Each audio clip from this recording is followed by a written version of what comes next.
All right, everybody, welcome back to Top Comics Pressing here. In this video, what I wanted to do was take a retrospective look at these two comic books. And the reason I wanted to do that is because these are two comic books that I had originally treated. So this is the stain removal and whitening book. And you can see that Superman number 226 is featured here on page 210 of the Captain Mike stain removal and whitening book. And the Superman's girlfriend, Lois Lane, is featured here on page 186. So this is the exact issue that was cleaned up and featured in the book. And the reason I wanted to reevaluate these is it's been, maybe about 15 months since I had treated both of these. And I know that there's a lot of concern in the community about causing permanent damage to the comic book or accelerating aging of the comic book by doing these processes. I actually think that's incorrect. My personal gut is that the techniques shown in here will actually either slow down the aging process or at the very least will not be statistically significantly different from background aging with or without treatment. So I have some more complicated experiments to try to help substantiate that, but at least at the moment here, what I thought we would do is just investigate two of the books I treated as early on as possible, and both of these books got a lot of treatment. And you can see for 15 months ago, this book still presents its nice bright white cover. The interior also looks quite bright.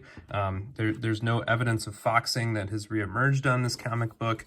You can see here that there was staple rust, and that was there in the before pictures, but especially this area is what was featured in the book because it was quite heavily foxed and stained, and you can see it still shows up just as nice and bright as it did the day I did the technique on that.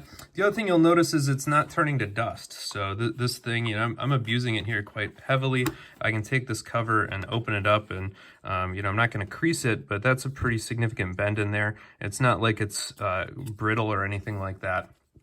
It's just fine, as are the inner wraps. So if I take this thing and give it a pretty significant bend, it's not like it's breaking or anything like that. It's certainly no more than any other book of the era. And so at least 15 months out, I don't see any signs of more permanent damage or further deterioration. Certainly it has not turned to dust over a year. And I think that that's important to be able to communicate that. So I'm going to keep these two issues and I'll probably just post continuously on them since they were very early on. By the way, if you want the original timestamps, the Top Comics Pressing Flickr account has both of these, I think, featured on there as well. And those are timestamped in real time. So same thing here with the Superman. If I give this a pretty good roll here on the corner, that's certainly not a brittle page by any means, and the same thing would be true here with the inner wraps. So I think that these are quite durable. Now, of course, I'm gonna have to repress them to get this bending out, but that's beside the point. So, nothing there. Still quite vibrant colors. Let's see here if we check this Superman. How gross was it? Let's see here. There's a lot of disgusting foxing by both Lois Lane and by the airplane, so we can reinvestigate those two areas. And again, that right by the airplane still looks pretty clean. A little bit of staining residue there, and a little bit of staining residue right there. But overall, these are just in the condition they were right when I pulled them out that day.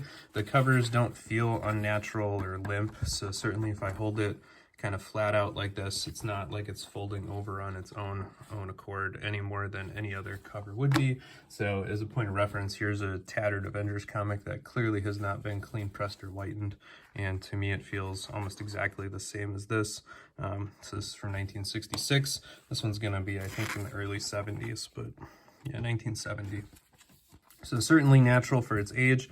It does look bright, it does look beautiful, but for whatever reason, I think the DC books tend to age less than the Marvel books, especially those from the early dawn of the Marvel age. I think age particularly harshly compared to the DC books of a similar era.